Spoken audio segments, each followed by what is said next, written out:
dikit ya. Assalamualaikum warahmatullahi wabarakatuh. Kami dari kelompok 1 akan menjelaskan tentang takhrij hadis.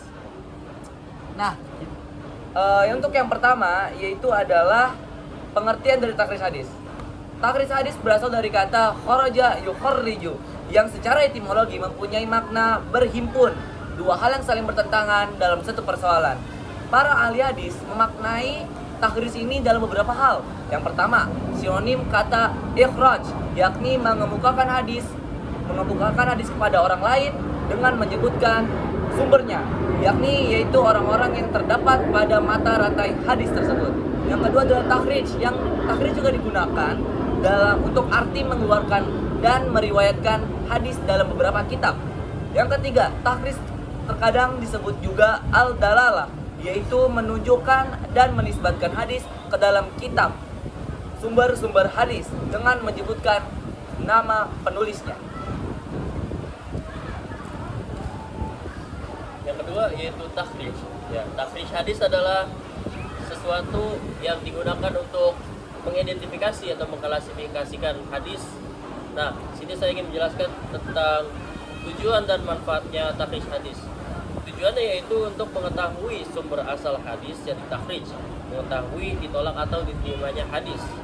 Nah, untuk manfaatnya yaitu untuk mengetahui banyak atau sedikitnya jalur periwayat, terus status hadis entah sahih, hasan, mutawatir, masyhur, aziz atau gharib. Yang ketiga yaitu memperjelas hukum perawi, dan yang terakhir yaitu dapat membatasi nama perawi. Perawi hadis dari sahabat. Metode ini digunakan jika kita mengetahui nama sahabat yang meriwayatkan hadis yang akan ditahrij. Otomatis jika kita tidak mengetahui nama sahabat yang akan ditahrij, maka tidak bisa. Untuk mengaplikasikan metode ini diperlukan 3 kitab yang dapat memudahkan kita untuk menyusun nama tersebut. Yang pertama ada Al-Masanid, yaitu dalam kitab ini disebutkan hadis-hadis yang diriwayatkan oleh setiap sahabat secara tersendiri. Yang kedua ada Al-Ma'jim, susunan hadis di dalamnya berdasarkan urutan musnad para sahabat atau syekh sesuai huruf kamus hijaiyah. Dengan mengetahui nama sahabat dapat memudahkan untuk merujuk hadisnya. Yang ketiga adalah kitab-kitab Al-A'raf. Kebanyakan kitab Al-A'raf disusun berdasarkan musnad para sahabat dengan urutan nama mereka sesuai huruf kamus. Nah, yang kedua ada metode takhrij berdasarkan permulaan lafaz hadis. Metode ini sangat tergantung pada lafaz pertama matan hadis. Nah, cara-cara takhrij ini ada 3, yaitu kitab-kitab yang berisi hadis yang dikenal oleh orang banyak, misalnya Al-Durar Al-Muntasirah fi Al-Hadis Al-Mustaharah karya As-Suyuti. Yang kedua, kitab-kitab hadis yang disusun berdasarkan huruf kamus, misalnya Al-Jami As-Saghir min Al-Hadis Al-Bashir An-Nazir karya As-Suyuti.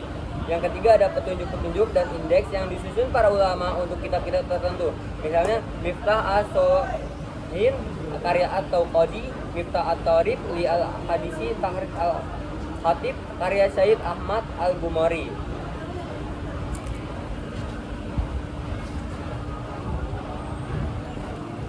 Selanjutnya ada metode takhrij berdasarkan kata-kata dalam matan hadis. Metode ini adalah metode yang berdasarkan pada kata-kata yang terdapat dalam matan hadis, baik kata benda maupun kata kerja. Dalam metode ini tidak ada huruf-huruf, tetapi yang dicantumkan adalah bagian hadisnya saja, sehingga pencarian hadis-hadis yang dimaksud dapat diperoleh lebih cepat. Penggunaan metode ini akan lebih mudah manakala menitik beratkan pencarian hadis berdasarkan lafaz-lafaz yang asing dan jarang penggunaannya.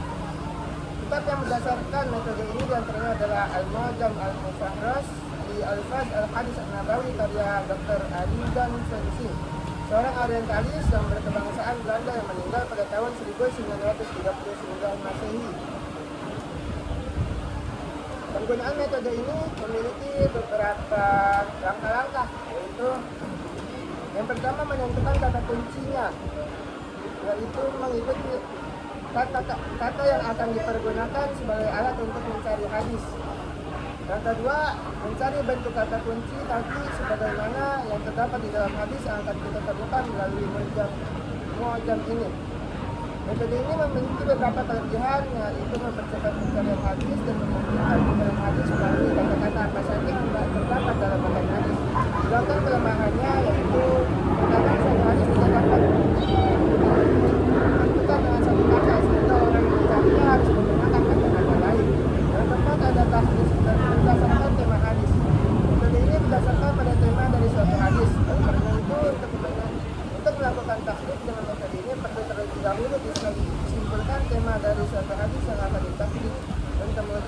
baru mencarinya melalui tema itu, maka kitab-kitab yang disusun menggunakan metode ini.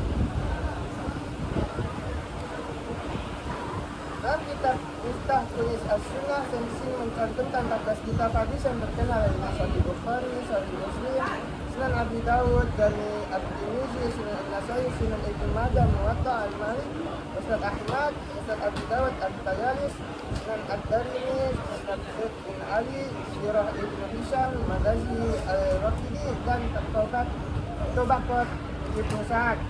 Dalam menyusun kitab ini, Sensi menghabiskan waktu selama 10 tahun. Kemudian diterjemahkan ke dalam bahasa Arab dan diajarkan oleh Muhammad Fuad Abdul Baqi yang menghabiskan waktu untuk itu selama 4 tahun. Kelebihan metode ini adalah hanya menuntut pengetahuan akan kandungan hadis tanpa memerlukan pengetahuan tentang lafaz pertamanya. Kelemahan dari metode ini adalah apabila kandungan hadis sudah disimpulkan oleh seorang peneliti sehingga dia tidak dapat menentukan temanya, maka metode ini tidak mungkin diterapkan. Oke, metode yang kelima itu adalah metode tahrij berdasarkan status hadis. Nah, metode ini adalah yang memperkenalkan upaya baru yang telah dilakukan oleh para ulama. Nah, jadi ulama ini melakukan penghimpunan kitab hadis dalam satu kitab. Gitu. Nah, jadi kitab-kitab ini tuh dibagi menjadi beberapa. Ada kitab hadis Sahih, Hasan, Maud dan sebagainya.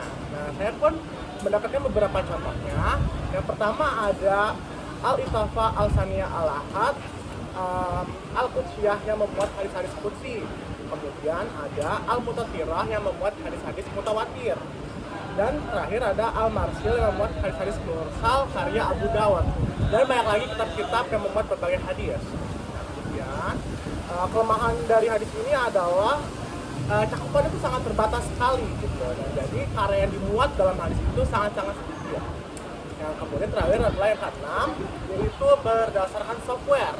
Seperti katanya, software ini adalah menggunakan teknologi. Apa saja yang kira-kira kembaliannya? Yang pertama ada dari hadis ensiklopedia versi 21 yang dikembangkan oleh suatu instansi di daerah Mesir, Kairo. Nah, kitab ini membuat 62.000 hadis yang sebanding dengan 20.000 halaman. Nah, namun kelemahan dari software ini hanya bisa diakses oleh Windows 7 ke bawah. Jadi Windows 8 ke atas tidak bisa mengaksesnya. Kemudian ada Muktabah Syarifah, Syamilah, yang merupakan program yang banyak banget digunakan oleh instansi-instansi pendidikan di dunia. Karena kitab ini itu memiliki puluhan gigabyte kitab dan juga memiliki kitab kuning digital yang terdiri dari 6.644 kitab. Nah, yang terakhir ada Hadis Web 5.0 yang merupakan software hadis yang lengkap berbahasa Indonesia yang dikembangkan oleh Sofyan Effendi. Yang isi dari program ini adalah Al-Quran, hadis Sahih Bukhari, kumpulan hadis Muslim, dan ringkasan Syarah Arba'in An-Nawawi, kitab hadis Bulughul Maram min Adillatil Ahkam, 1100 hadis pilihan, sejarah singkat, beberapa ahli hadis dan sejumlah artikel tentang hadis. Nah, metode mana yang terbaik? Menurut saya adalah metode software hadis karena itu dapat mencakup banyak sekali hadis-hadis yang termasuk dan sudah pernah banyak diriwayatkan oleh seorang yang terkenal. Baik, sekian dari kelompok kami tentang segala sesuatu yang berkaitan dengan takhrij hadis. Kurang lebihnya mohon maaf. Assalamualaikum warahmatullahi wabarakatuh. Enak siapa?